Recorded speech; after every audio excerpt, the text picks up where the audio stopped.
ቆላስይስ መጽሐፍ ምዕራፍ 1 ቁጥር 13 ላይ ካገኘናቸው በረከቶች አንዱ እንዲህ ይላል። ስለ ኢየሱስ ሲያወራ እርሱ ከጨለማ ሥልጣን አዳነን፣ ቤዛነቱን እርሱም የኃጢአት ስርየት ወዳገኘንበት ወደ ፍቅሩ ልጅ መንግሥት አፈለሰን ብሎ ይላል። የመጀመሪያው ነገር የሆነው ከጨለማ ሥልጣን ነው የዳነው። የኃጢአት ስርየት ወዳገኘንበት፣ ቤዛነት ወዳገኘንበት ወደ ፍቅሩ ልጅ መንግሥት አፈለሰን። አንድ ሰው በክርስቶስ ኢየሱስ አምኖ ዳግም ሲወለድ በመንፈሳዊው ዓለም ላይ ሽግግርን ያደረገ ማንም በክርስቶስ ኢየሱስ በማመን ዳግም ያልተወለደ በጨለማ ግዛት ውስጥ ነው ያለ። መጽሐፍ ሲናገር ለዚህ ነው የዚህ ዓለም ገዢ የማያምኑትን የክብር ወንጌል እንዳበራላቸው አእምሯቸውን አሳወረ ብሎ ጳውሎስ የሚነግረን። ጳውሎስ ይህንን ነው የሚያወራ።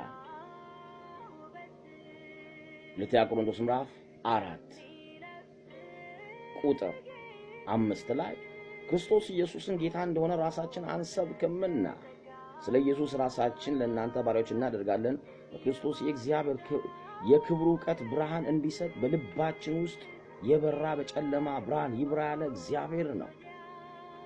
ስለኛ በዚህ ዓለም ግን ዳግም ስላልተወለዱ ሰዎች ሲናገር ቁጥር 4 ላይ የእግዚአብሔር ምሳሌ የሆነው ክርስቶስ የክብር ወንጌል ብርሃን እንዳያበራላቸው የዚህ ዓለም አምላክ የማያምኑትን ሐሳብ አሳወረ፣ አእምሯቸውን ሁሉ ተቆጣጥሮታል።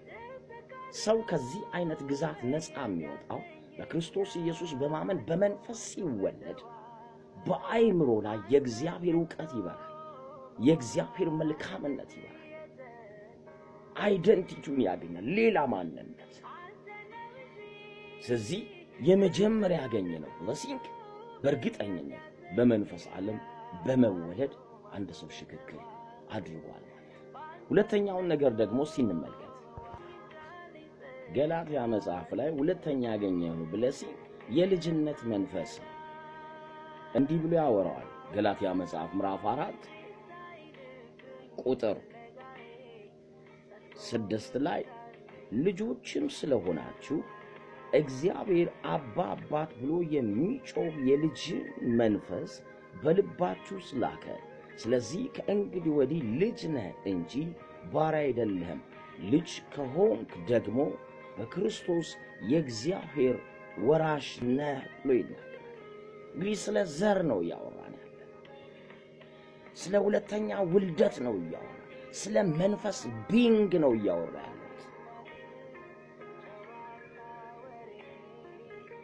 አባ አባት ብለን የምንጮህበትን የልጅነትን መንፈስ ታውቃላችሁ። ልጅነት ከእግዚአብሔር ዘንድ ያለን ነገር የመቀበል ራይት የሚኖረን ዳግም ስንወለድ እንጂ ሰው ሆነን በዚህ ዓለም ስለተፈጠርን አይደለም። አባ አባ ለማለት መወለድ ይቀድማል ማለት። ብዙ ሰዎች ይገርመኛል በክርስቶስ ኢየሱስ ያለን የወንጌልን ብርሃን ሳይቀበሉ የኢየሱስን አዳኝነት ገብቶ እግዚአብሔር አምላኬ ብለው ሲጠሩ ዳኒ ድንቅ ይለኛል። እግዚአብሔር አባቴ ለማለት በልጁ ዳግም መወለድ ይቀድማል። ሳይወለዱ አባት ማለት አባባ ማለት አይቻልም፣ አይሆንም፣ አይመጣላችሁም። እናንተም ታውቁታላችሁ። ግን የተወለደ ዳግም በመንፈስ የተወለደ ሰውዬ ግን ይሄ በረከት አለ። አንድ ከጨለማ ግዛት አምልጦ ወደ እግዚአብሔር ልጅ ወደ መንግሥቱ ፍልሰት አድርጓል። ሁለተኛ አባባ ብሎ የመጣራበትን የልጅነትን መንፈስ ተቀብሏል። ይህን ሐሳብ ጳውሎስ በሮሜ መጽሐፍ ላይ ይደግመዋል። ምዕራፍ 8 ላይ ጳውሎስ ሲነግረን እንደዚህ ብሎ ደግሞ ያወራናል። ጳውሎስ ዳግም ስለተወለዱ ሰዎች አሁንም ሲያወራ ምዕራፍ 8 ላይ ሮሜ ላይ ቁጥር 15 ላይ ደግሞ እንደዚህ ይላል፣ አባ አባት ብለን የምንጮህበትን የልጅነት መንፈስ ተቀበላችሁ እንጂ እንደገና ለፍርሃት የባርነትን መንፈስ አልተቀበላችሁም። የእግዚአብሔር ልጆች መሆናችንን ያው መንፈስ እርሱ ራሱ ከመንፈሳችን ጋር ይመሰክርልናል። ልጆች ከሆንን ወራሾች ደግሞ ነን ማለት ነው። የእግዚአብሔር ወራሾች ነን። የእግዚአብሔር የሆነን መልካም ነገር ሁሉ መካፈል የሚችል በመንፈስ ዳግም የተወለደ መንፈስ ቅዱስ ከመንፈሳችን ጋር ለነፍሳችን ኮንፎርም ያደርግልናል። የነፍሳችን ምስክርነት ከውጭ ከስጋ ከሁኔታ ከአትሞስፌር አይደለም። መንፈስ ቅዱስ ክርስቶስ ያገኘነውን ክብር ለመንፈሳችን ነው የሚያወራ። ነፍሳችንን በእግዚአብሔር ዕውቀት ማሳደግ ጉዳይ ግን የኛ ድርሻ ነው የሚሆነው። ብዙ ጊዜ ማንነትን በትክክል ስለማይነገረን ነው እግዚአብሔር የማይገባ መልክ የምንሰጠው፣ ለራሳችንም የማይገባ መልክ የምንሰጠው። ግን ዳግም የተወለደ ሰው ከጨለማ ግዛት አምልጧል። አባ ብሎ ከእግዚአብሔር ጋር ኮሙኒኬት የሚያደርግበትን ኒው አይደንቲቲ አግኝቷል።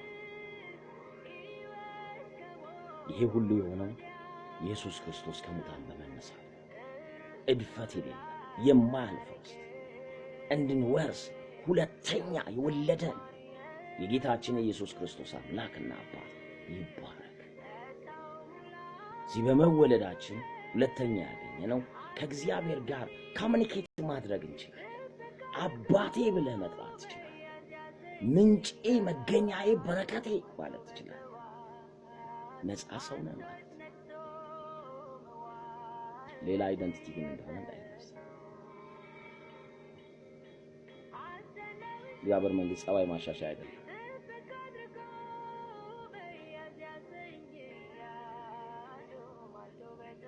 ድንኳናችሁ ባዶ አይደለም። አምባሳደር ሆኖ የሚኖር ሌላ አይደንቲቲ በዚህ ድንኳን ውስጥ አለ። አንድ ቀን ስጋ ሞዳ አፈሩ ሰውየው ሞዳ አገሩ። ታስታውሳላችሁ አንድ ጊዜ ኒቆዲሞስ እንዴት ግራ እንደገባው መምህር ሆኖ። ታስታውሳላችሁ አንድ ጊዜ የአይሁድ መምህር የሆነው ኒቆዲሞስ በዮሐንስ ወንጌል ምዕራፍ 3 ላይ በጣም ቀላል አድርገን የምናስባቸውን ጥቅሶች ነው እያነሳው እያወራ ያለሁት። ግን ሲሪየስ ነገሮች ናቸው። እንዲህ ብሎ አለው፣ ከፈሪሳውያን ወገን የሆነ አይሁድ አለቃ ኒቆዲሞስ የሚባል አንድ ሰው ነበር። እርሱም በሌሊት ወደ ኢየሱስ መጥቶ መምህር ሆይ እግዚአብሔር ከእርሱ ጋር ከሆነ በቀር አንተ የምታደርጋቸው እነዚህን ምልክቶች ሊያደርግ የሚችል የለምና መምህር ሆነ ከእግዚአብሔር ዘንድ እንደመጣህ እናውቃለን አለው። ኢየሱስም መልሶ እውነት እውነት እልሃለሁ ሰው ዳግመኛ ካልተወለደ በቀር የእግዚአብሔር መንግሥት ሊያይ አይችልም አለው። የሰውየው ጥያቄ አንተ የምታደርጋቸው ተአምራት ከእግዚአብሔር ዘንድ እንደመጣ በጣም የሚያመሳክር የሚያሳብቅ ነገር አለና ከእግዚአብሔር ዘንድ መጥተሃል ምልክቶች አለው። ኢየሱስ ከላይ ለመምጣቱ የእግዚአብሔር ልጅ ተብሎ ለመጠራቱ ያደረጋቸው ተአምራቶች ብቻ አይደለም የማንነቱ መገለጫዎች ሪል አይደንቲቲ እንጂ። ግን ኢየሱስ ግን ደግሞ ሊያወራው የፈለገው ነገር ዳግም ካልተወለደ አንድ ሰው እግዚአብሔር